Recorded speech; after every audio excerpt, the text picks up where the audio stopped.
All right. Nice.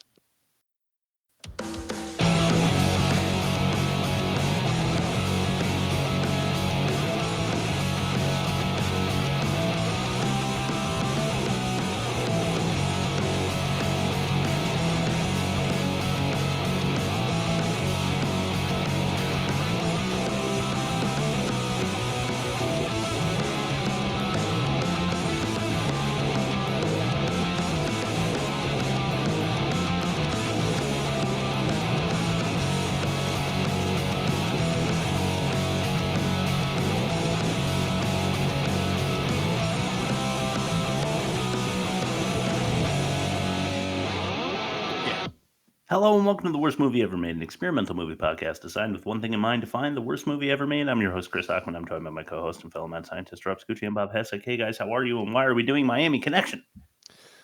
Because I finished the Marvel bit, and I'm happy I can start watching things I like again. I started the show called Scavenger's Reign on Max. It's amazing, but also the rage needs to be there when I have to stop watching that and watch things like Miami Connection, which I can't be too mad about because it was my choice and it did win the poll.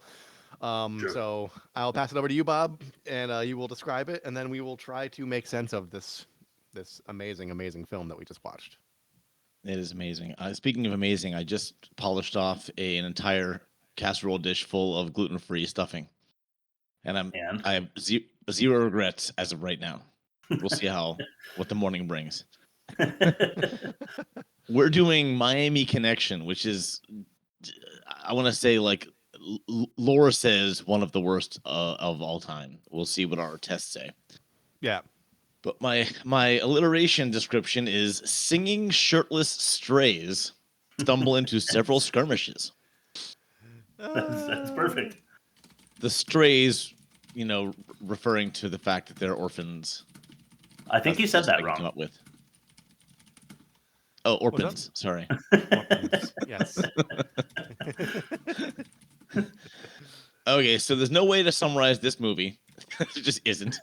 So I'm gonna outline it in 3 bullet point form. Okay. All right. First, ninjas hijacking cocaine and cocaine money. That's the main first thing. Second thing, 80s band, mostly orphans. I'm gonna just do it from now on. Mostly skilled in taekwondo and are really hated by so many people. Oh yeah. Yes. And then the third thing is another 80s band and the snow-stealing ninjas attack the band countless times, and a fistfight frenzy follows. Perfect. I think that about sums it up. None of that is connected very At all tightly to the rest, but No. Those are the main bullet points. I applaud you. Yes. Let's see what the audience thinks in our YouTube comments section. Sure. Welcome to YouTube, where the comments section is full of cancer-infested rats. It's a very dangerous snake. It'll kill anybody it comes in contact with. All right, so I went to the paid version on YouTube. 0 comments, because I don't think anybody's actually paying to watch this. The version I got the comments from is like the Riff Tracks version, which is kind of like Mystery Science Theater. It's people like they overdub their own dialogue to the movie. Yeah. So that being said, the comments pretty much got the assignment, but they're still pretty funny. So it's a good measuring stick. Number 1, this movie is a masterpiece of cult cinema. The enthusiasm and effort they put in this is 1,000,000% more than the budget could ever control. I agree with that. Next comment, the most amazing thing about, quote, Jim reveals the truth about his father, end quote, scene is that the actor playing Jim is actually crying. Next comment, I rarely say this about the movies ending up on Mystery Science Theater or Riff Tracks, but what gets me is they seem like a group of legitimately decent guys. It's a terrible movie and they're not great actors, but I do applaud the clearly passion project. I say the same about Time Chasers. Next comment, for a band preaching nonviolence, they have an incredibly high body count. Next comment, this movie means a lot to me on a personal level. I was an Orpan myself growing up. Unfortunately, I was raised in the 90s, so I had to be part of a boy band and fight trailer park gangs that sold crystal meth. Next comment, there ain't been a free movie on YouTube this good since 1962. Next comment, One of my biggest pet peeves is people on TV and in movies horribly pretending to play instruments. Thank God this movie contains none of that. And I'm pretty sure that was being sarcastic. I think so. Next comment. Only through the elimination of violence can we achieve world peace. Said literal moments after our heroes brutally murder a bunch of ninjas in the woods. And then the final comment, all italics. Friends through eternity, loyalty, honesty, eating our vegetables, cleaning our room, doing our homework, saying no to strangers, looking both ways before crossing the street. So, not bad. I love the since 1962. That's reference to the movie. If you guys remember that line. No. Now that you say, I vaguely remember. I can't put it to a scene though. It was one of the thugs. Brothers, the brothers. They said, "Have you seen my brother?" She's like, "I ain't seen no one since 1962." Yeah. Oh yeah. Yeah. When That's they're all like right. just flexing in the bar, like waiting. Yeah. Yeah, they're all in their gym or whatever. Yeah. Yeah. Okay. Check this out. Really fun test number 1, the worst of its kind. Some bad news and some good news. I've got some good news and I've got some bad news. We got some bad news. This movie is the worst of its kind. All right. I'm going to give you some movies that are similar to this one or connected somehow. And I'm going to give you who stars in it. And I'm going to give you the Rotten Tomatoes score. And then we're going to compare it to the movie that we're doing this week and see what happens. Starting with Hard Ticket to Hawaii, starring whatever, got a 25. Okay. Hey, Rob, where could they find Hard Ticket to Hawaii? www.theworstmovieevermade.com. Click the streaming button of your choice. We're on all the big ones. Cool. Check this out. Next one, Stone Cold with Brian Bosworth, a 33. Oh gosh. Okay. Hey, Rob, where can they find that one? www.theworstmovieevermade.com. Like I said previously, you could just click the streaming platform of your choice or YouTube, and we'll be there. Yeah. All right, let's get serious here. Hard to Kill with Steven Seagal, a 33. Hey, Rob, where do they find that? www.theworstmovieevermade.com. Just click on the streaming logo of your choice, and we will be there. We're also on YouTube. I think you know where this is going. The next movie is Street Fighter with JCVD. Yeah. An 11. Rob, do we have that one? Yes, if you go to www.theworstmovieevermade.com, you can also find Street Fighter. Just click the streaming platform of your choice, and we'll be there. We're also on YouTube. That one might not be on YouTube, actually, because that was an older episode. Yeah, true. It may not have been in 3D yet. Yeah. You know what also might not be on YouTube? Raw Deal with Arnold Schwarzenegger, a 31. But they can find the episode where, Rob? Oh, they can find that at www.theworstmovieevermade.com. Just click on the streaming platform of your choice, and we'll be there. Okay, so check this out. 25, 33, 33, 11, 31. Add them all together, average it out by dividing it by how many movies there are, and you've got 26.6. Miami Connection. How did it do on Rotten Tomatoes, guys? Whenever I research stuff just for some talking points, I always try scrolling past the Rotten Tomatoes score. But I know there's 2 sets of reviews for this one, like contemporaneous to its release and also like retroactive. I want to say it was probably like in the 0 territory, and then it probably got like as a fun cult movie, probably like somewhere in the 50s or 60s or even higher. I'm gonna give it like a 40.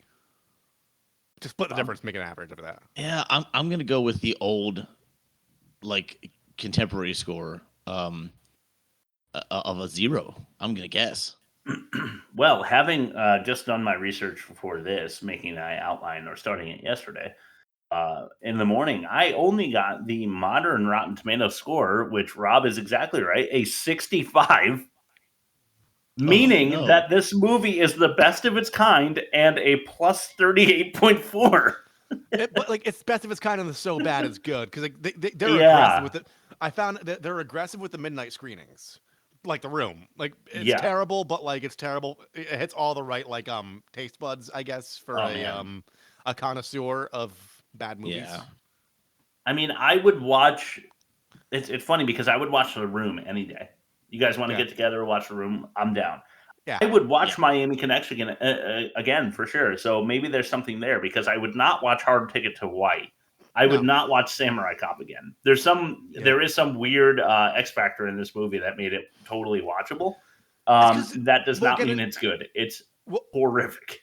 we'll get into it, but it's one of those things where like clearly everybody involved like wanted to be there, and that's a big part. Like a lot of really bad B movies is like they're just taking a job, or these are just like a bunch of Yeah. people that have never been in a movie before that are really stoked to be in a movie and just completely fuck up on every front. So I think that's why it's so appealing. It is to me. I don't know. I would watch it again right now. Test number 2. Ain't that a pitch? So tell me the truth, Don, about Ratty. How's his stuff? Great. It's got 4 inches. 4 inches? That's not so hot. Yes, it is. I measured him from the ground up. Well, isn't that a pitch? What about Bob, me, Chris? Done. All right, let's do it. right. All right. There once were ninjas who stole cocaine. And a continuing story too difficult to explain. Miserable man messes up the mood. Bikers binging on beer and boobs. Okay, I laughed a bunch. Who am I to complain? All right. Yeah, Um, very nice. Okay. The boys in Dragon Sound have a fresh new vibe, but the ninja cocaine crew doesn't want to jive. They know Taekwondo, and their adversaries, and with their adversaries, they exchange blows. They're all apparently Orpans, but Jim's dad's still alive. True. All right. Imagine shirtless Taekwondo with your band. You're all bros. Some bitch comes along, tries to get on your song. I'm not having it, says Asian Tommy Wiseau. Chris, we'll go. Chris 4.5. I'll say Chris 4. So 4.25. You know what? I'll take it. I feel like I haven't gotten a pitch in a while. I know who I'm up against though when we do the movie comparison, and I'm going to leave it a little teaser for later. For now, let's throw it to test number 3, the most offensive. Well, Jimmy John, all I said was Saddles. go deep, and white guys keep them out if you can on 2. Jimmy, motherfucker's crazy, but he sure can throw. That's it from here in Molokai, Hawaii. Back to you. With the most offensive.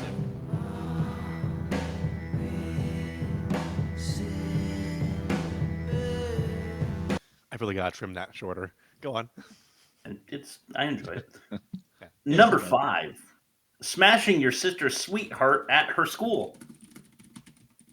Yeah. Like one of the first things that happens in this movie, the brother of like the girl in the band shows up. The girl in the band decides she's going to start dating the like bassist or something, and the brother for some reason takes his entire gang to the school, and instead of like meeting the dude, just punches him in the face.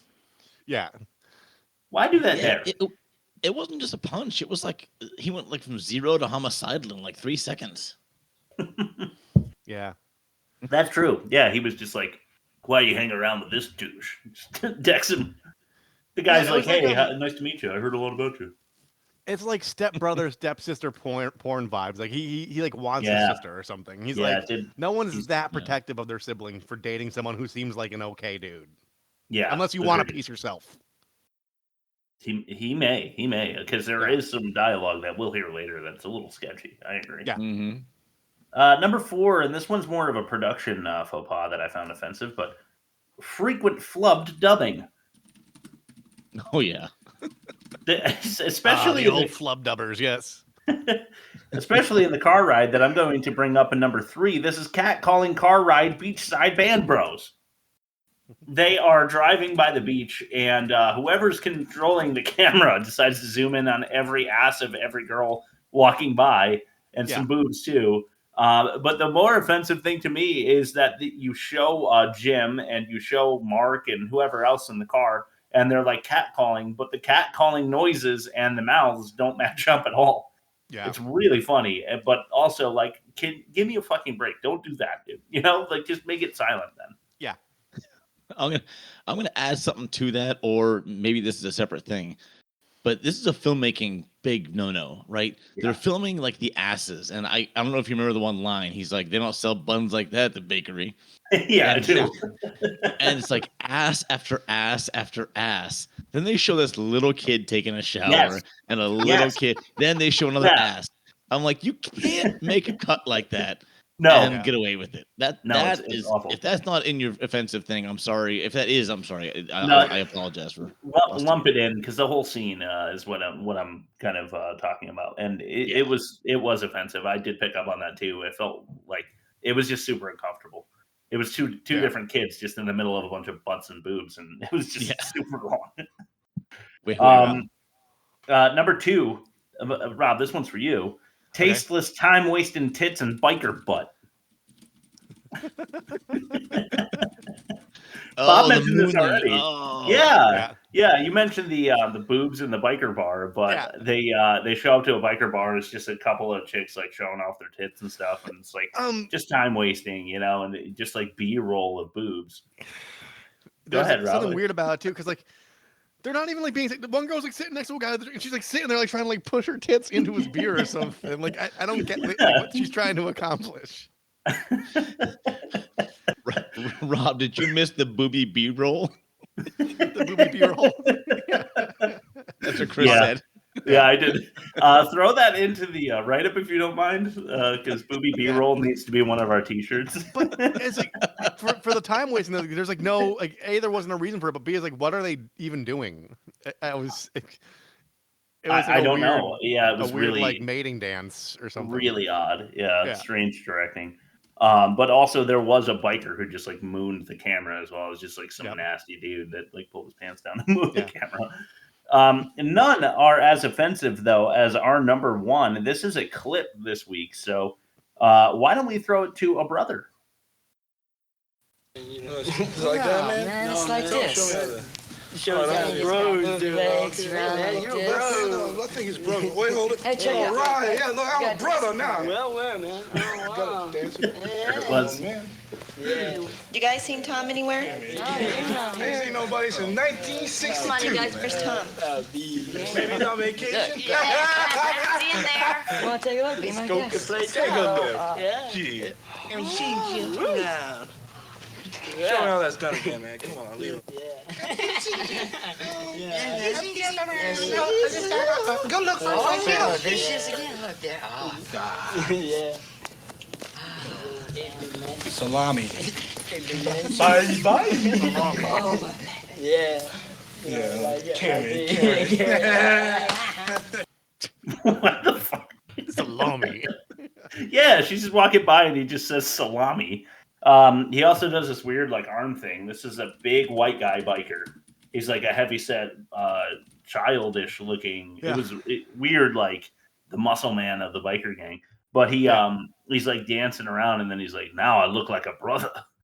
When he's just breaking out the moves, which I don't know. I don't feel like you can get away with saying that. It feels horribly racist to me. But also just shouting salami at a woman walking by. Also not too good. Carrot, yeah. All bad. So we'll see how offensive this is compared to our current season champion, chairman of the board later. But as for now, we're going to take a quick breather with Rob's ad read.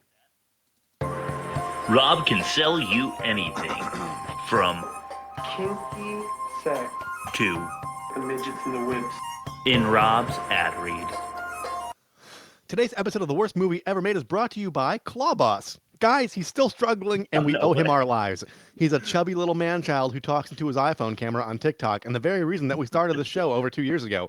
Apparently, he used to be good at arcade claw machines, but his friend was also good at arcade claw machines, so he rebranded and started talking exclusively about school buses. Worst Movie Ever Made co-host Rob used to send his videos to Chris at 3 a.m, to which Chris would reply, "Guys, this is really awful content, not even slightly engaging by any stretch of the imagination. We could probably put out something better." And they tried to do just that and started a podcast hundreds of episodes later. And he actually has 750,000 followers and is outpacing us in growth in every conceivable way. Okay, we're done here because Clawboss should actually be promoting us. It certainly would give our show a boost. Clawboss, we give up.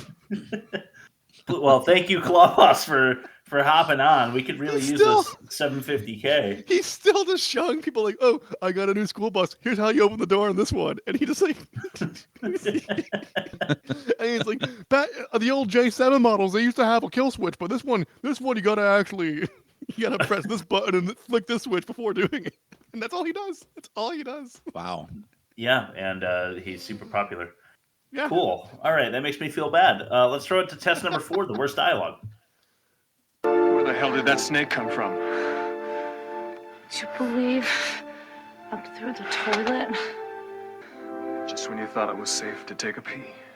That's really bad dialogue. Okay, our first clip of the day was called "A Brother." Now you will sense the theme. This is number 5. This is Mom. So Jane, I've been wondering about your family. Do you have any family or anything? I haven't met anybody yet. Or... Well, I have a brother, as a matter of fact. If it wasn't for him, I wouldn't be going to this nice school and staying in the nice dorm I'm staying in. It's really nice of him. Except for one thing. It's a nice 4 times. I don't really like him. What? You don't like your own brother? Why?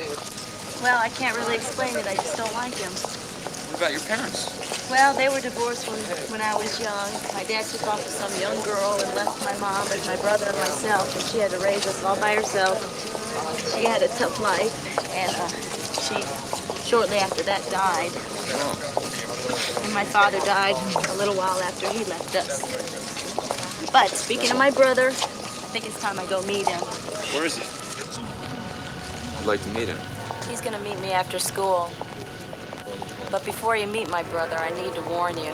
He's involved with a group of really shady characters. He's extremely jealous. Does he know you joined our band? I'm not sure. So, I actually, I'm trying to be forgiving. She shortly after that died. Do you think there's lots of syntax issues like that in the movie? Do you think it's because it's written by somebody who speaks like an Asian language as their first language, and that's how the syntax works in their native tongue? I did wonder that, honestly, because it does seem like the same way. That's why I call him YK Kim. I called him Asian Tommy Wiseau. I don't know how involved he was, but it seemed like pretty involved. And I was wondering if he was writing a lot of this movie. Yeah, he was. Yes, he was. Well, that explains it. Rob, you're probably on, but do you have any family or anything? The guy asked her. Yeah. And then he's like, that's really nice of him or whatever. And she says, I don't like him. He's like, why? She's like, I can't explain it. I just don't like him. Maybe it's the drug running gang he's in. Maybe you could have said that. Yeah, she's like, my mom raised us because the dad left, and she had a really hard life. And then shortly after that, she died, which was really funny. And then she's like, I'm gonna go. I think it's time for me to meet up with my brother. He's going to meet me after school, which is right now. So it's just all confusing and dumb and bad. Let's throw it to number 4. This is Band of Brothers. What do you want? I'm the leader of a group that played out of Park Avenue. We got fired, and then the new group beat us up. So what? I need you to get rid of them. Get my job back. If you do, I'll join up with you. It's just one thing you gotta know. They're all black belts in Taekwondo, and they're pretty bad. If you get my job back for me, any money I make is yours. It's that damn band again. It's that damn band again. Yeah. That abrupt ending is killer. It's like it's kind of like the Seagal movie when the bad guys are talking about Seagal, they like fluff his resume. Fuck, he's good. It's the fuck he's good syndrome that we see in all the movies. Like they would say, the local band beat us up. They're all black belts in Taekwondo, and they're pretty bad. Yeah. That would never come out of that dude's mouth in that situation. No. All right, number 3. This is Tough Guys. But anyway, did you get rid of that group, Dragon Sound? Not yet, they're pretty tough. Especially that Korean guy, Mark. He's a black belt in Taekwondo. I'm gonna have to give these guys special treatment.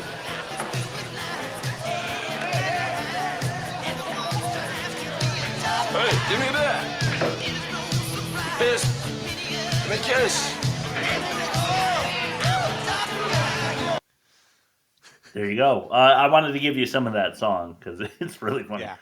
That song is Tough Guys. But yeah, same thing. Did you get rid of that band dragon sound? No, they're all like Taekwondo guys, and that Mark guy is especially tough. I'm having a hard time with him. No, never. Yeah. Number 2. Wow. Nope. Was that Craig? Yeah, he's back. Yeah. He's back. Yeah. Okay.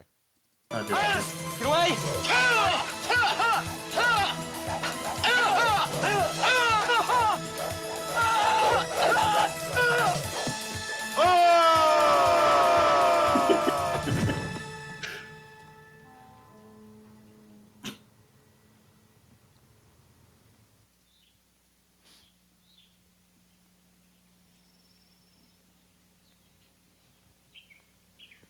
www.theworstmovie.com.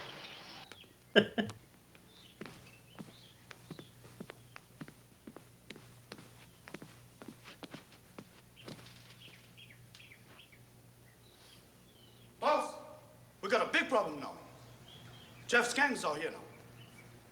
I'm sorry, boss, but your brother Jeff is dead. He was killed by Dragon Sound.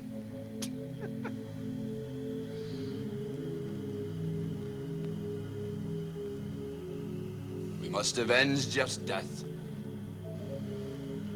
You will not escape the Miami Ninja.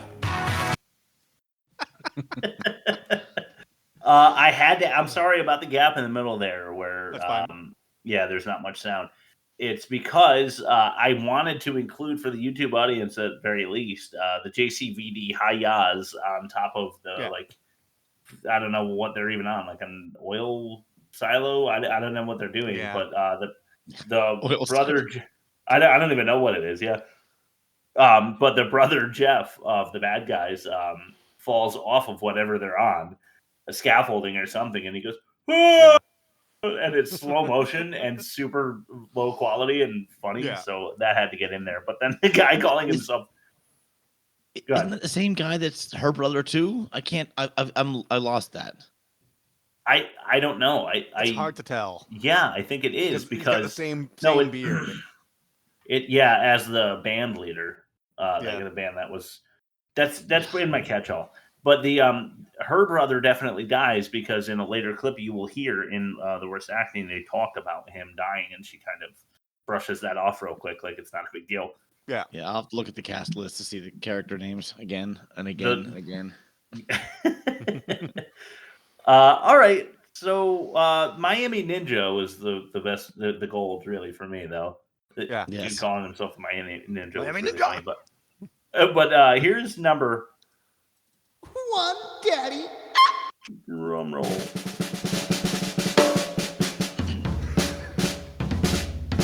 You know what? Fuck it. This is my father.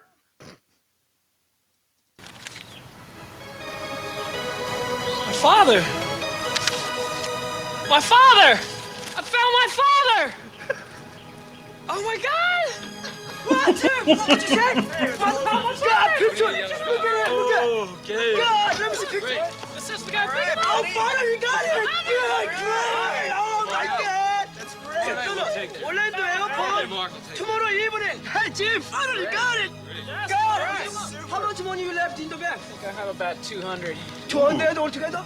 I have $50 left. I get about 60. Okay, what is the best store? Where? Yeah. We're gonna run. Right the wall. Look at my Taylor. That's good. Yeah, take the man.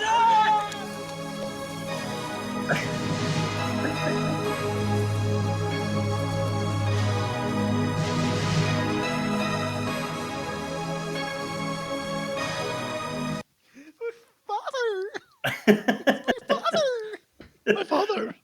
Mark's Asian Tommy Wiseau's excitement and screaming was so over the top that I literally found that to be unintelligible. I don't know what he said in the middle there. Yeah. I know he was asking his friends how much money they have in the bank so that they can pool it so that Jim can go see his dad. But right after that, he's like, I should. It's like it's not words. I couldn't. I watched it like 8 times trying to figure out what the fuck he was saying. It sounds like something store, which might make sense because they immediately have like they go to like the tuxedo place to get them fitted in a Yeah, nice maybe it was something like fit. that. I have actually no idea. Yeah, I mean, And I don't remember if this was a review I read, like from a reviewer, or if it was from a production company that wouldn't release it. But someone actually said he just can't speak, referring to Mark. Do you think it's one of those situations where like the like someone who speaks English is giving him like syllable by syllable how to sound it out? like the phonetics to it. Yeah, Yeah. I think he just has a limited understanding of the language and never decided to learn more before making this movie. That's my guess. Yeah, which was a huge mistake because he found himself at number 1 on our list. There you go. I hope you're happy now. Let's throw it to test number 5. This is the worst production. All right, everybody, that was a great production. Good job, everybody. Let's get this premiere ready, guys. You did it. In a pig's ass. You saying a pig's ass? Yeah. The worst production. Okay, so speaking of YK Kim, my tagline for worst production is lack of prior experience. Yeah. So YK Kim was a martial artist who wrote a book about Taekwondo. And after being seen on a talk show, he was approached by somebody saying, hey, let's do a movie. And some reason he was immediately like, yes, we're definitely doing this. So YK Kim, not the guy who approached him, went nearly broke financing this. Like he took out every like favor and loan he could think of. And I'm not sure why he went on such a limb, having zero filmmaking experience or screenplay experience, but he forged ahead. He did either write or co-write this movie. Okay, that explains somehow expected success. And yeah, it did gain cult status 25 years after a release, but it's still bad on all fronts. It's absolutely atrocious. Yeah. Hilarious. It literally is Asian Tommy Wiseau. Like he put so much collateral against this thing and believed in it so much, despite he really did. He was expecting it to Yeah. just be a blockbuster. Yeah. But at the same time, when he was approached like 25 years later, hey, can we buy the rights to this to start showing it here, showing it there? He's like, this is a joke. My movie sucked. Like, this is a total joke. And then it turned out, no, it's not. I did read that, Bob. Like he thought it was being prank called by people that thought the movie was bad, but like they were calling it in earnest, but they did know the movie was bad. They just knew like it'd be a hit at midnight screenings or something like that. Yeah. And they were right, I assume. I know that there is a cult following now, so hopefully he made some money on it and got a little bit of validation, you know? Though I don't know how I'd feel about being validated with money for a project that was so bad that it's funny to people even now. The way I see it is... Oh, go ahead. No, you go ahead, Ron. The way I see it is he did it. So, like, no matter what, like, his name's attached to it. So if there's an ROI to it, like, you might as well just, like, you know, take what you can get. Yeah. Exactly. And get this. He was I was, you know, like 10 years old when this came out. He was such a celebrity in the Orlando area that he was given rights to film anywhere he wanted to with no questions asked and no money down. No shit. Like he was just very well known for being a martial arts guy in the Orlando area. Go figure. How about that actually makes sense because I think the budget was only like $1 million or something, which means like it doesn't add up because like I mean, say what you will about the action sequences, but there's a lot of them, and on location filming is not necessarily cheap, so that does make sense, I guess. Yeah, but I struggle to even know what they spent $1 million on. That one scene where they had like 2 policemen show up. Like, what did they spend the money on if they didn't have to pay for location? They were real policemen, by the way. Were they? Yes, they were. Okay. I hope I didn't ruin the fact or nothing. No, I trust me. I'm skirting around it. They were so nervous during that scene that the one guy actually pointed his gun at the other police officer, which you're not supposed to do. No, you're never supposed to do that. Oh, that's hilarious. All right, good place to cut over to test number 6, the worst acting. You should get in, Rowdy. The water is great. Are you kidding? I've got better things to do with my body temperature. Like act in a bad movie. Hey, let's keep up with this theme. This is number 1, Daddy. we have Sister. You think you're so bad with that kicking shit? What's this stuff, man? Jeff, this is my friend John. Oh, Jeff, I heard a lot of good things about you. Where'd you find this son of a bitch? He's a friend of mine from school. A friend? How can you act like that? Shut up!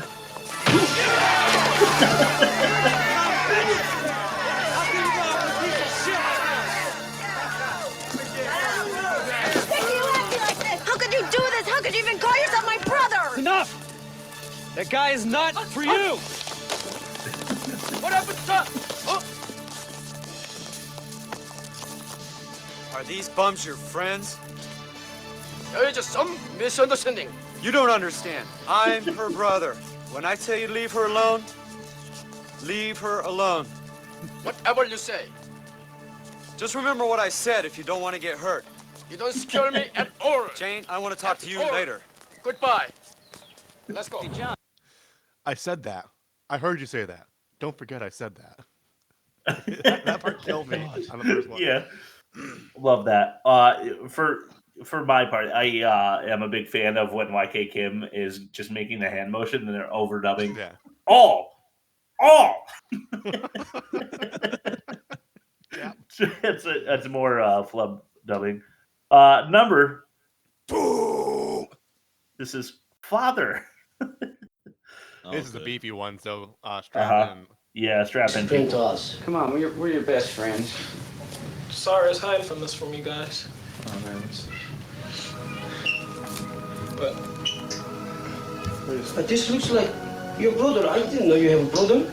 It's my father. What? This is your real father? Yes, it is. Are you sure? I didn't know you had a father. I thought we are all orphans.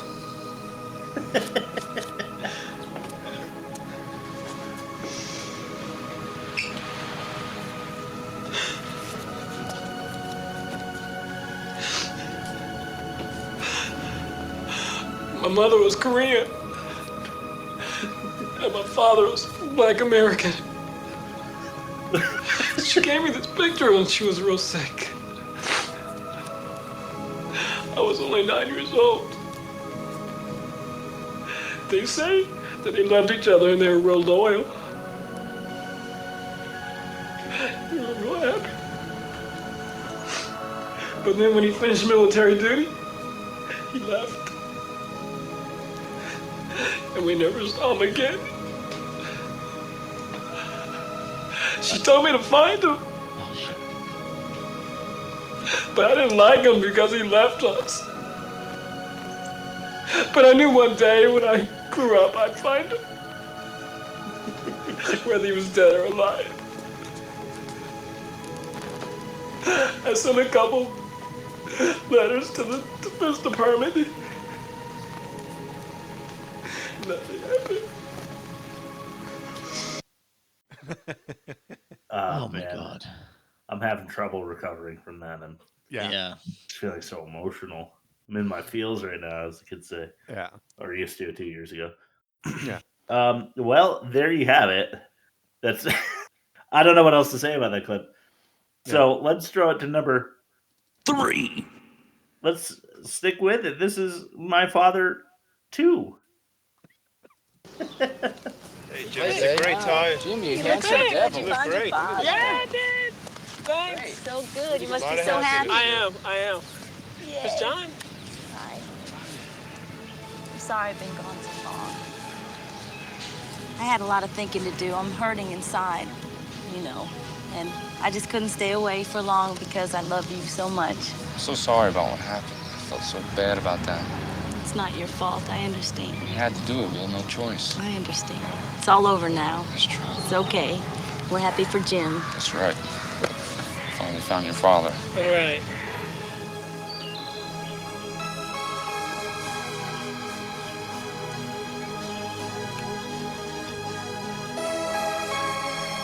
Sounds like something the Duffer Brothers put out. I'll be back, okay? Have a big party.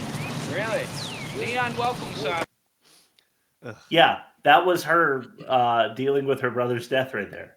That's what I was talking about before. The interaction, obviously really horrible, but she's like, I'm sorry, I had to spend a couple of minutes away because I wasn't feeling too good because you killed my brother. You And he's brutally like, murdered sorry. my brother.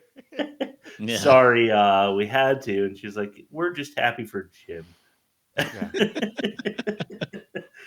Speaking of Jim, we got one more quick one. This is number 4.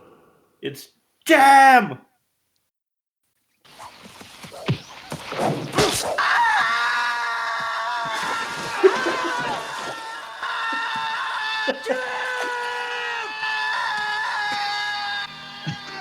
What the fuck?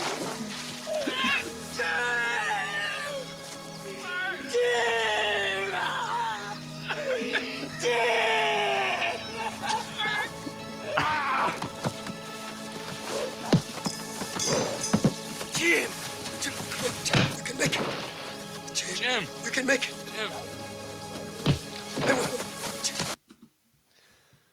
All right.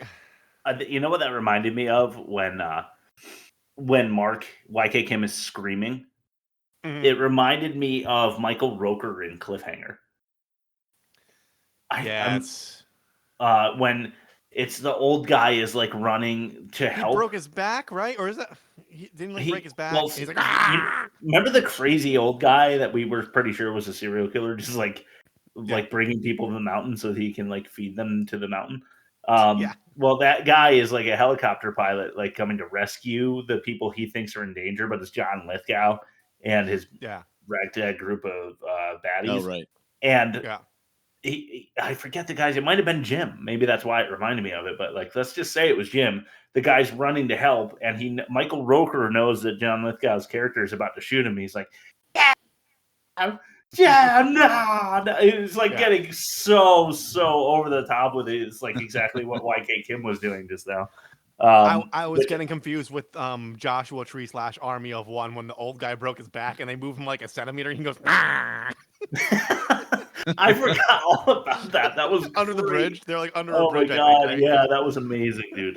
Good call. That was really funny. But yeah, the 30-second scream to open that clip was super funny too. Yeah. I mean, I would scream too if I got caught with a katana, but I'm not sure it would sound like that. Yeah. All right. We have a monster of a catch-all to get to, so we're gonna first throw it to fact or no fact real quick. Yeah. Confucius say, man with deadly hands must be very It's fitting for this episode. Slapping Yeah. on aftershave.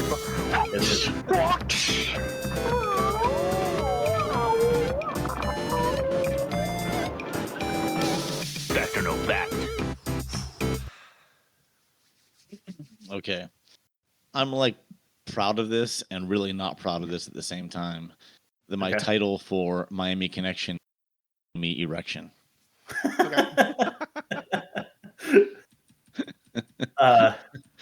Yeah, I don't know if you should be proud or I'm proud. I'm proud of you. Yeah, exactly. I knew we're one proud. of you would be, and that's all that mattered to me. Yeah. No, they're both of us. But proud of yourself, I'm not so sure. I have to quickly edit this because you already ruined one of them with one of your clips, but that's okay. Damn. This fact or no fact is you have to find the lie, but it's not really a lie. Here's the thing. The following 5 things were said in actual audible dialogue during the movie, except one of them. Okay. Okay. Great. Now, I even told you guys at the beginning of this movie, like, listen to it with earbuds on because there's so much side dialogue. It's hilarious. There really It is is. hilarious. All right, so here we go. First one.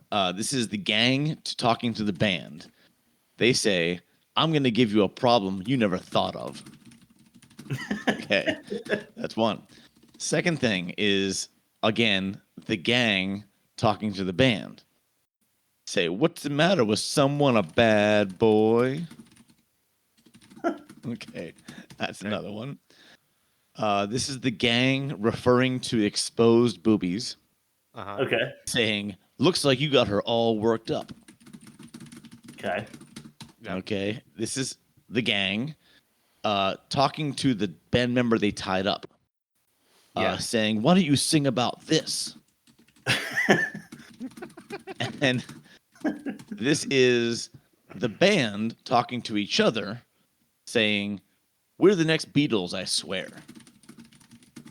Huh. Beatles or beaters? Beatles. Rob. Sorry. Okay, I'm gonna give you a problem you never thought of. You see, Once again, that sounds like something that These are all great. The first one sounds like something that would be written by somebody who knows English as a second language. So like that's convincing. What's the matter? What's someone a bad boy? Looks like you got her all worked up. I remember hearing that one specifically, I think. So I'm gonna say that happened. Why don't you sing about this for the next Beatles, I swear. But it was the 80s. So I'm wondering if they said something similar but like referenced another band that was more timely. I'm gonna give you a problem you never thought of.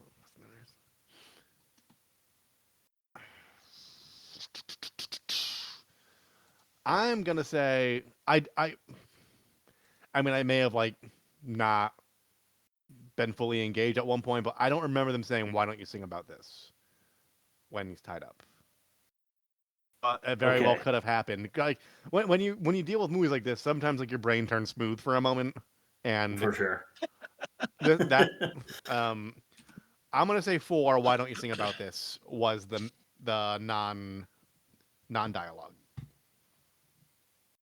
I'm between 3 and 5. I don't remember either of those. I feel like 1, 2, and 4 I specifically remember, but of course that could be wrong. Looks like you got her all worked up. I don't know. Maybe I don't think YK Kim would have written that, but that doesn't mean that it wasn't in there.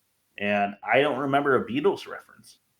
So I'm flip-flopping. Kind of want to just flip a coin, but I'm going to go.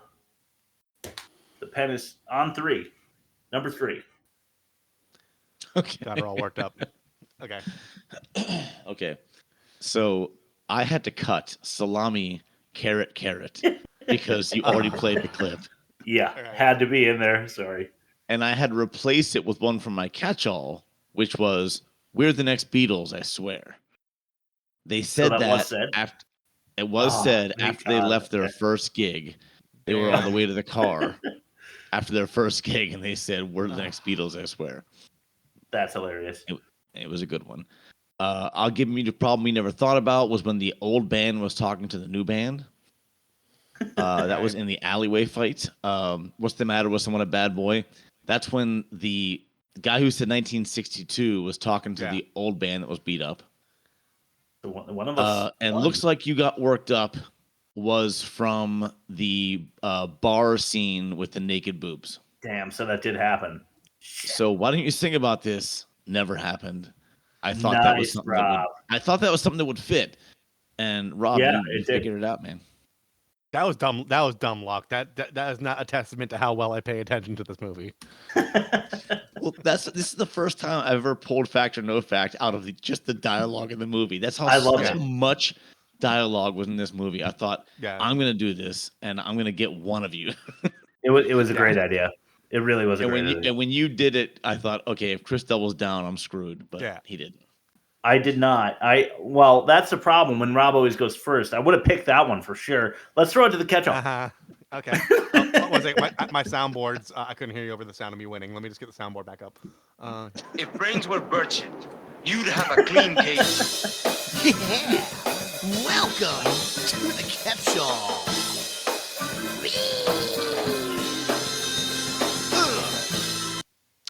All right. Ninjas love cocaine. Didn't know that. Yeah. At least these ones do. Yeah, biker ninjas, I guess. That's what makes them so fast. Speaking of that opening. Sorry, that was really funny. Speaking of the opening battle, apparently bow and arrow beats Uzi. Like, who doesn't know that? No problem. It's like rock paper scissors of the 80s. Yeah. Okay. Men's Warehouse montage. I don't know. I just felt like pointing it out. They had like the whole like the new wave soundtrack, and they're just like, oh, try this suit jacket on, and like the guy's measuring him, and it's just like, what? You didn't need that. You didn't need that at all. You just needed to fill up minutes of runtime. Exactly. That's exactly what I was going to say. They had a lot of scenes where they were just filling up, tape. Yeah. I mean, this is obvious, and we're going to play it on our way out. But the "Friends Forever" song is hilarious. Ooh. It is so much more funny than "Hard Ticket to Hawaii's" theme song. Yeah. So I can't wait. I'm really looking forward to playing out with that. Yeah, we're gonna play out the show with that. So be nice. That was actually my next catch-all. I said that it was too close to a Barney song. It really is. Just the lyrics were just too close to a Barney song. Barney the dinosaur. And my next catch-all was "We're the Next Beatles," I swear. So I'll pass. Okay. So here's a point I need to make a point out. Hopefully you guys didn't, because I think I have a unique perspective on this if you guys didn't. Okay. Samurai swords and katanas are really, really, really, really, really sharp, as evidenced by the first scene when someone's arm got cut clean off with a simple sword. So you're saying that Jim got slashed in the back and the other guy got Jim got slashed in the stomach and the other guy got slashed in the back.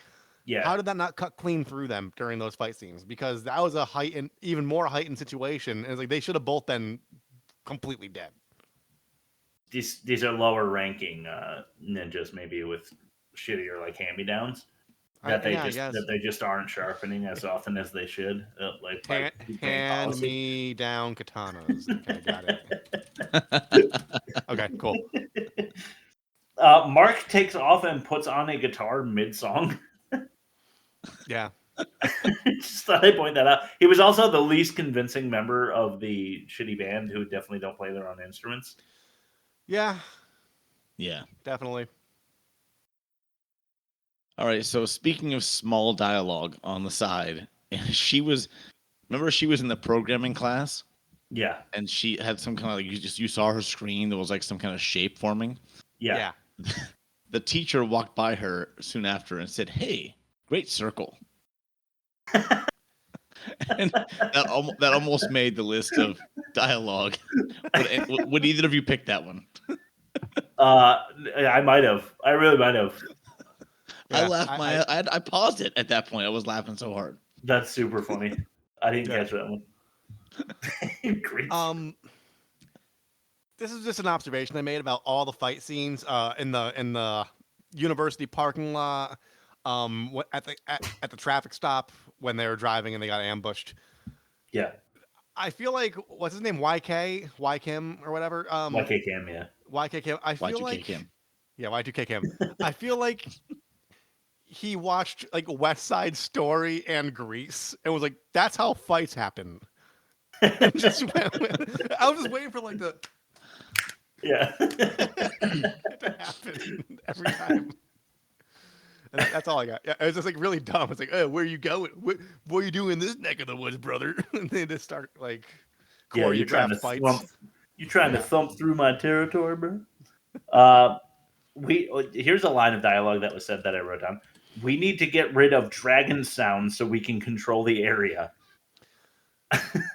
These guys who are unwittingly in a local band just trying to play a gig. They're like bumping coke on the street corner that the gang is trying to sell on or something like that. Yeah. They weren't like saving the community. They were just there playing a gig. Yeah. They were just literally just a local band. All right, here's one.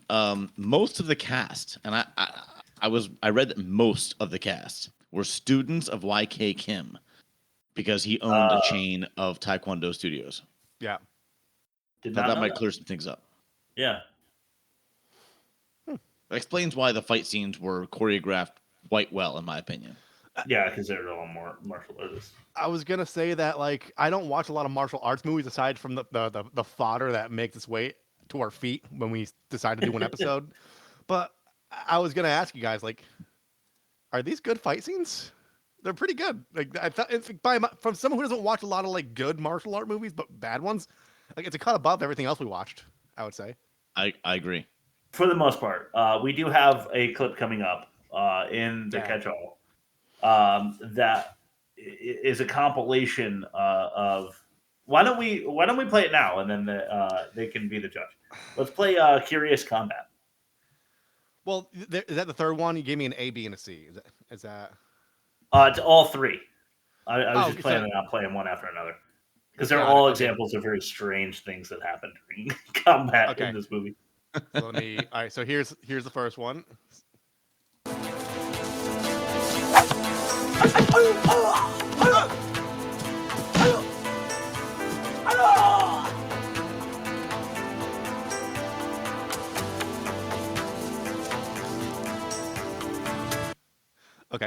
Okay, so what happened there was it was YK Kim and one of his students, like other band members, brother or whatever, and they're going at it training, and YK Kim goes to punch him, and the guy like opens his mouth and his fist like slowly comes in as if he's stopping it right before his teeth, and the guy's like super impressed by Mark's accuracy, but it's such a slow-mo shot, and he's like, for some reason, has his mouth open. Super awkward. All right, let's play the next.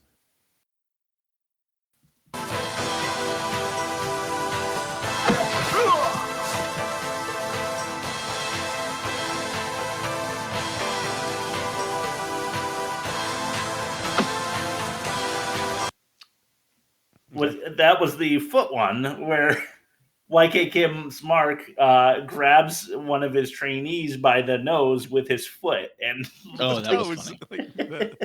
Yeah, his toes like clenched his nose, and just another really weird thing to do. Also, just want to point out, I don't have this in my catch-all, I don't think, but YK Kim decides that Mark should feed every one of the band members like a chip or something when they're all like basically naked together in their living room. It's just before Jim finds out about his dad, I think, for the first time. Oh, really? Yeah, he just like walks over and like puts a chip in everyone's mouth like separately. Like a chameleon? It's really fucking weird. I think he thought it looked like camaraderie, but anyway, all right, let's play the last one. This one's so good. I'm hoping we'll play this a couple times before the end of the episode. Yes. Here we go. It's very quick, so.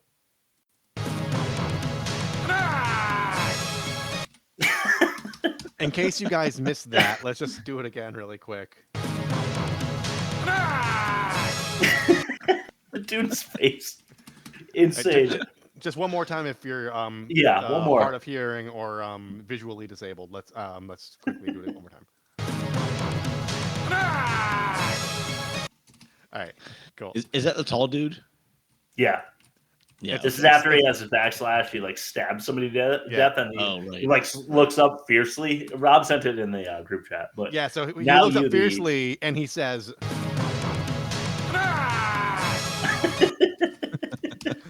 "That's 4 edits I just made for myself." Oh my god, amazing! Well, thank you for your sacrifice. It's well worth it, I think. I believe so. Who went last? Should that count as mine? Yeah. You hogged the microphone for long enough, so I think you should pass it on to Bob. So speaking of fight scenes, one of the fight scenes, and this is separate from the one I talked about earlier, was interrupted by the actual police who thought the fight was real. Wow, really? That tracks. Yeah. Like, remember I told you they were filming in Orlando, like anywhere they wanted? Yeah. Well, they were doing a fight scene, and the actual police pulled over and like, hey, let's break it up. And then they're like, nope, we're filming. Wow. So, all right, so it must have been good. Yeah. There you go. The restaurant subplot bears no significance at all. Like, no, it's clear that they get fed by like that's their place for dinner when they have like extra money from like a good gig, and they're like, hey man, we love you. You always give us food, and then like they show up later after he gets ambushed by like a bunch of dine and dashers that are out for blood, and then that's the last we hear of it. And it's like. This is like a very tasteless comparison, but I was thinking about Orgasmo, the sushi bar owner, G-Fresh, who just gets beaten mercilessly. And there's an emotional connection where like they avenge G-Fresh after his sushi bar gets destroyed for like the 20th time. But that never happened. It's just like, okay, so bye. Yeah, it was really strange. I have that in my catch-all too. I'll skip it, but cool. I will make a comment about that scene. Well, that's the thing. Also, he like protects himself completely, but he doesn't get paid. The band has nothing to do with it. Yeah, I think that it was Mark's brother, right? Like actual brother. Was it? They say like what happened to whatever. Why doesn't he, Greg or whatever? Why doesn't he train with us anymore? And then he's like, oh, he's having a really hard time at this restaurant. And then we skip over to the dinner. He just looked. He looked older. I didn't think that was possible. Yeah, and it probably maybe it isn't his brother, and I'm just shouldn't have said that. Anyway, No, I remember that now that line where because it cuts over to him and he's just like, I remember the splash guard on the grill and he's just like looking over. So Right, but I didn't think it was brother, but yeah, it could be. Yeah, who knows? There are a number of women in the back, like there's background singers in. You'll hear it in Friends Forever, and there is one woman on stage singing. So nitpick, but there are multiple women singing in the song, and only one performing the song. So yeah, thought that was fun. Hey, the guys could be singing high pitched also. True, maybe it was Jim. My father. All right. Here's a good fact. All the bikers were real bikers who were paid in beer. That's actually kind of beer and Booby B-roll. Yeah, Booby B-roll. You asked about where the $1 million went. It was beer. Nice. And also 100 of the bikers showed up for the film's premiere. Wow. No kidding. Nice. This Yep. intimidating awesome. anybody who has anything critical to say about the movie. It's like swinging like a chain into their hand, going like, "You talk shit about this movie, I'll fucking knock your teeth out." It's a visual thing that pissed me off in the opening cocaine dealing scene. The guy cuts open the bag, like the kilo of coke that's like wrapped up. Yeah. And like he does like the mouth thing that Yeah, you've seen yeah. in movies before. And then he puts the cut open bag into like the duffel bag. As if it weren't going to spill fucking Still everywhere? the Yeah, that's a second good they point. I didn't even leave. catch that. That's really good. I just imagine them like, oh shit, like going home and like flipping the bag inside out and just like trying to like lick whatever they got off of it.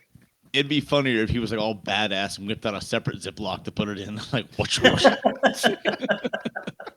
Yeah. That'd be They good. break out the saran wrap. Yeah. Just like a 4-minute scene of them making sure it's wrapped nice and tight. Yeah. Yellow and blue make green. Yeah.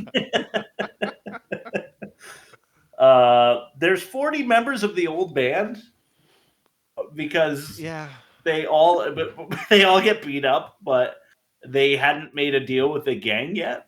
So yeah, they do the alley attack, and there's like a good 20 of them. Maybe I'm exaggerating, but how many members of the band were there? I think 40 was closer. Yeah. Yeah, maybe they were like a polyphonic spree kind of act where they had like theremin players and like people playing a saw with a mallet in the background. Yeah. It's the original Oingo Boingo. Yeah.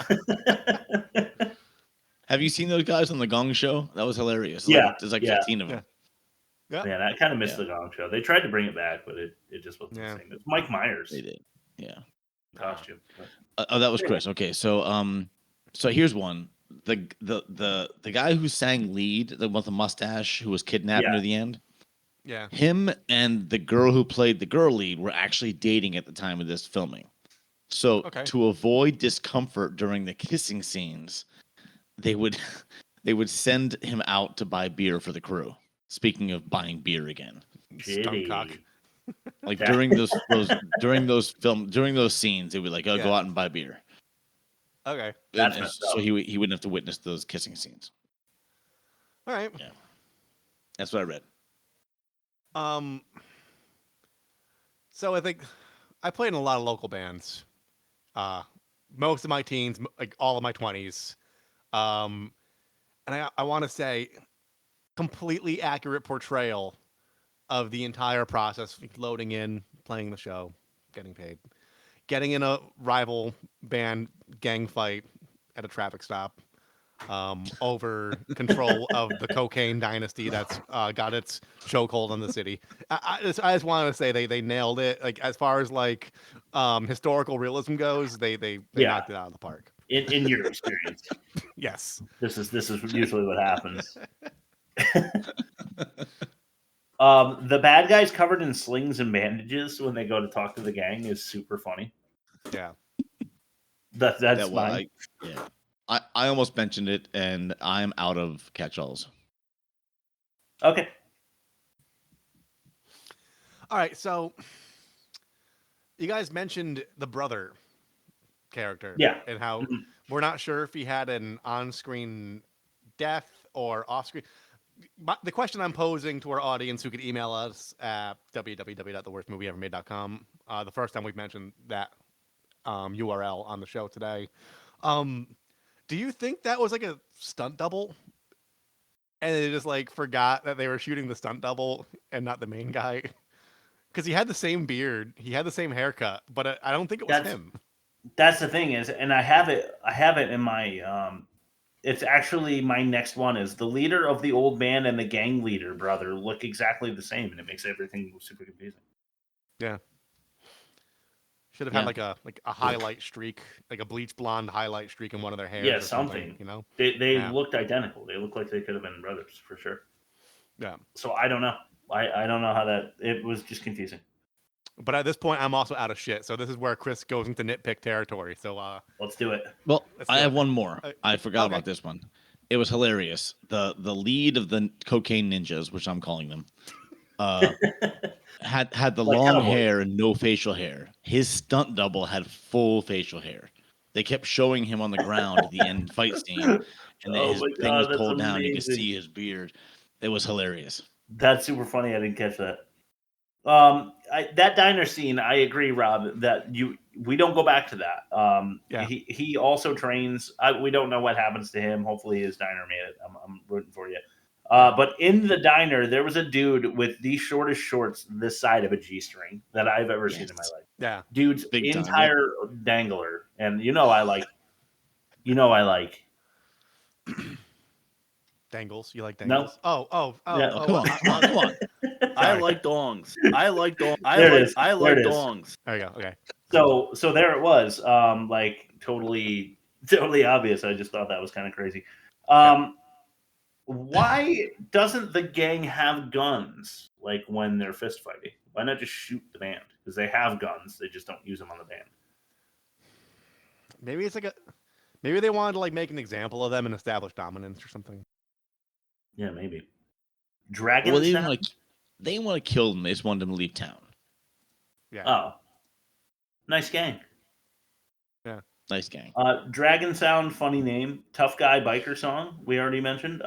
Yeah. It's a more lame biker bar than Stone Cold.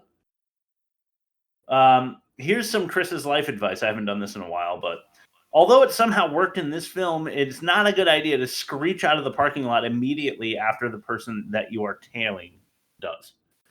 Yeah. Somehow they had no idea, but I would know that you're behind me if you're screeching out of the parking lot. I thought of two more, Chris. I'm trying to break you up a little bit. Shoot. Did you notice they drove the convertible in the rain? No. I did. Yeah. I did not. Okay, go ahead. I'll all right, pick I'll do a another couple one. more. I have one. The mullet guy that you mentioned with the mustache, the band member that they kidnapped. Yeah. When they kidnap him, the gang throws him in the trunk and he goes, "Mark's gonna get you." Yes, I almost made my quotes. I referred to him mentally as broccoli cut Tom Selleck. By the way, did you put that in the write-up? I will. Would you? How did the Orpans know where the gang is? Like when they have Mullet Man, and like how did they find that? This had kind of like the I know what you did last summer. What was that one called? I still know what you did. I still know what you did. It had that kind of vibe. Like they just kind of knew where to go and got there really quick. Yeah, we don't need to mess with that. They don't need to know how. We just get there. No big deal. Yeah. Everyone in this movie is soft and unintimidating. I wrote. Soft and unintimidating. And what's so funny about that is most of the cast were Taekwondo students. Right, so they could definitely take me, which is extra funny. No shirts ever. Yeah, that bothered me. Yeah, they were It was really bothering me so much. I know Yeah. they're in Florida. I guess that's part of it. I don't know. Yeah. Central Here's one that was on the verge of making the most offensive, but I chose something else instead. Your friend gets horribly wounded in gym, and Mark decides to drag him through the Stillwater Creek. Yeah. Like just dragging his wound through bacteria, and I thought that was kind of fucked up. Like maybe he had something against him and was definitely trying to make sure that that was the end of it. But I have a couple more, and a clip, one more clip that I think is fucking hilarious. So hopefully we play that one a couple times. Sorry about the edits. The Battle of Kitanas is taking place right next to a public road. Just thought that was funny. Yeah. Yep. Funny to picture. I did write trope. Damn, he's good. And I have Jim's dad being at the hospital was hilarious. Yes. And he was. I can't believe he didn't make bad acting. That's how bad the acting was. I did have another clip, but it was like another minute and 30 clip, and I didn't want to torture the audience or us with him in it. It was like a really long one, so I said, forget it. We're not going to do it. Here's the last clip of the night. This one is called Madam. Yep. Oh, shit. My bad. That may or may not have been intentional. Here's Madam.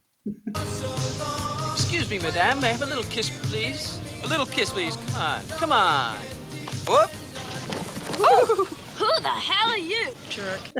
It's the he falls down on like a beach, going girl who's just laying there trying to get some sun. Could you play it one more time so we can hear that?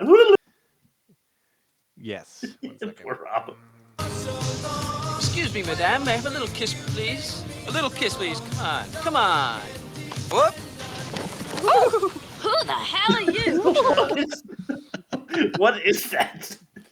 It's like curvy, Not to make another orgasmo reference, but I got a very I don't want to sound like a queer or nothing. But Depeche Mode's a pretty sweet band. Like that whole from that guy. Yeah, that was Matt Stone in the movie. Everybody say Geddy Lee, best bass player ever. Come on. Like that whole I mean, it should almost be its own offensive category. These guys were billed as the wholesome, moral compass of this movie, and yet they're the most horrendously toxic masculinity that I've seen in a movie we've done. Yeah, Bob, their parents are dead, Bob. Yeah, you they're don't feel bad for all orphans. these orphans. They're orphans. They didn't know better. They never had they never had any parental coaching. guidance. Yeah. Did you catch the other song they sang? It was called "Avoid the Ninja." Oh, yes. Was that? I thought it was Dancing Ninja, but maybe is that the same song? It's on Spotify. Oh, dope. Avoid the Ninja. All right, that's all I've got. And guess what? There is no Rob's Magic Marvel Corner this week because Rob watched them all.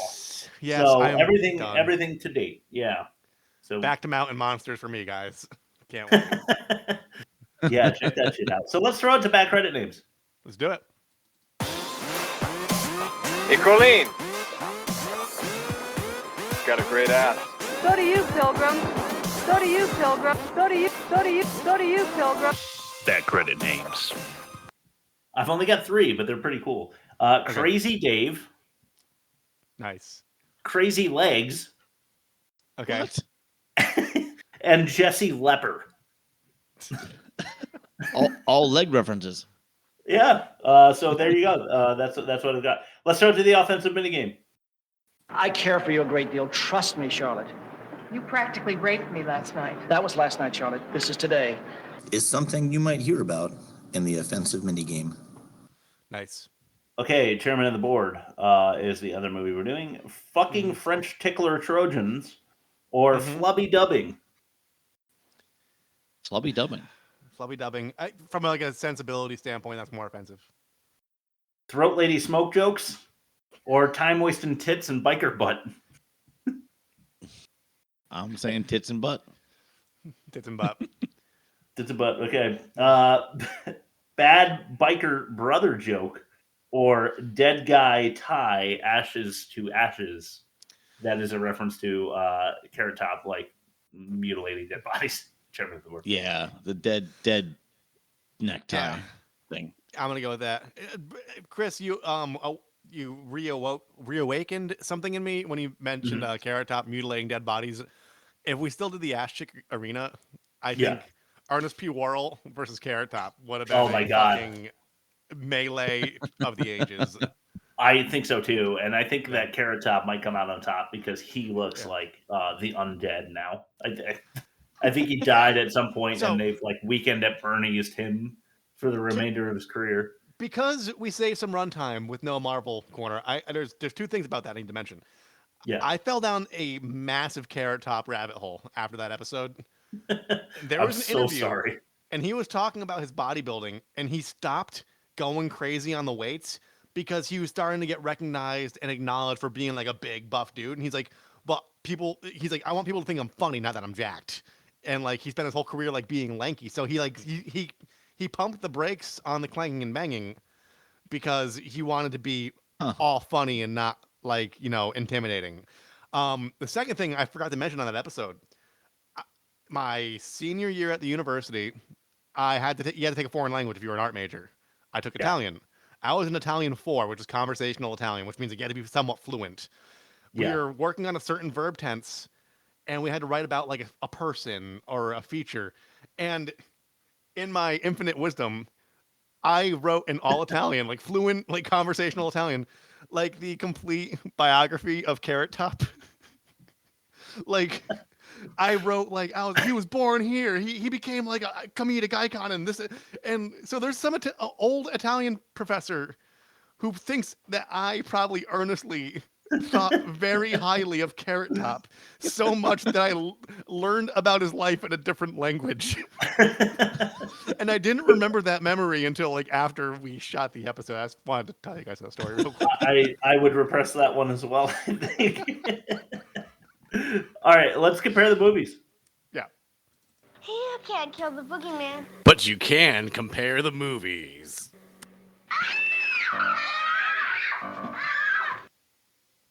Negative 62.4 and worst, plus 38.4 and best for Miami Connection. Clear win for Chairman of the Board. A 5-star, Bob. Nicely done. Against my 4.25. Good job, Chris, but not enough. Offensive minigame, you just heard Miami Connection won that one. I'm actually going to go Miami Connection for dialogue. How about you guys? Yes, 100%. I can't believe it. That's something beat Chairman of the Board. Basic mastery of the English language goes a long way. Yes, agreed. Who is the audience here for production versus for that's Chairman of the Board versus lack of prior experience? I'm going to have to go Miami Connection again personally. What about you guys? I am also, yes. I mean, it doesn't matter, but I was going to pick the other one because at least this one, if you're into martial arts movies and this movie's not good, you still might take something away from it, whereas like Chairman of the Board, you really there's nothing really there. That's fair. Yeah. But you got that wins anyway, so it doesn't matter. What do you got? What do you guys think about acting? Oh, Miami Connection is so much worse. Yeah. Yeah, and this is the through line with martial arts movies. Is like a lot of times that they're fighters first and actors second. Truth. So it's like, yeah. But even at that point, it's like it was still much worse. I mean, YK Kim did write a book. Let's just put it out there. I might read that. Demerits. We don't have one yet for Miami Connection. Carrot Top is our Chairman of the Board. Demerit. I don't see there being anything worse than Carrot Top, but shoot, if you've got one. Asian Tommy Wiseau. I'm okay with that. Yeah. What's worse, Carrot Top or Asian Tommy Wiseau? I don't know. Call it a wash? I say wash. Is this a tiebreaker? No. Yeah, it's a wash then. Miami Connection won. Okay. 4-2. 4-2 with that wash. Wow. I cannot fucking wait for next week. I've been trying to get this one on since like season 2, and we're in season 18 or 19 now, I think. Con Air won. Con Air is a bad movie. Fuck your feelings. It's a bad movie. I love it. I love it. I love it. I love it. I can't wait. This is going to be bittersweet. Thanks to my son. Yeah. Thank you so much.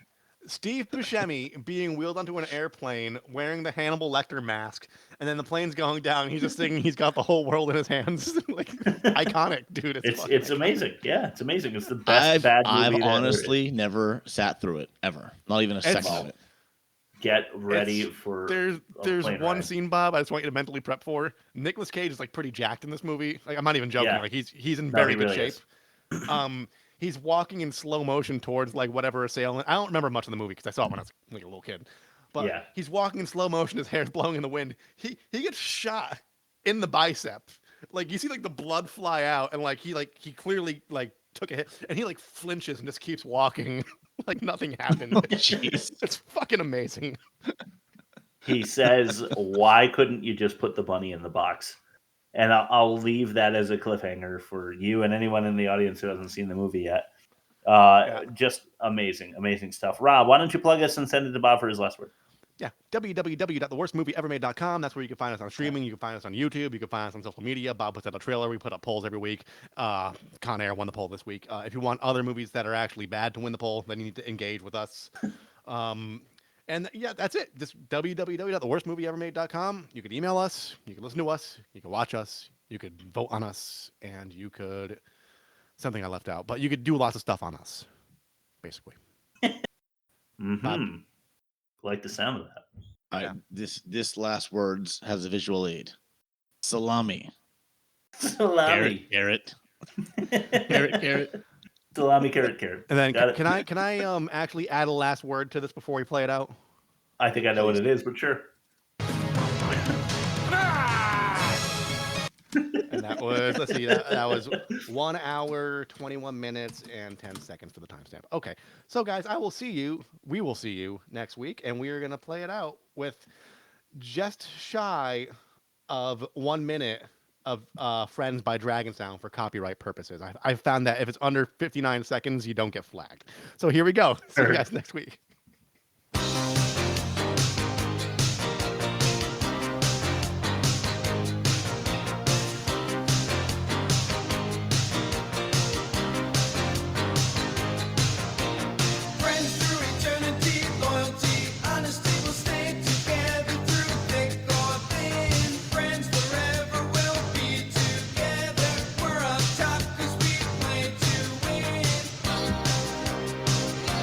How they all play in the movie.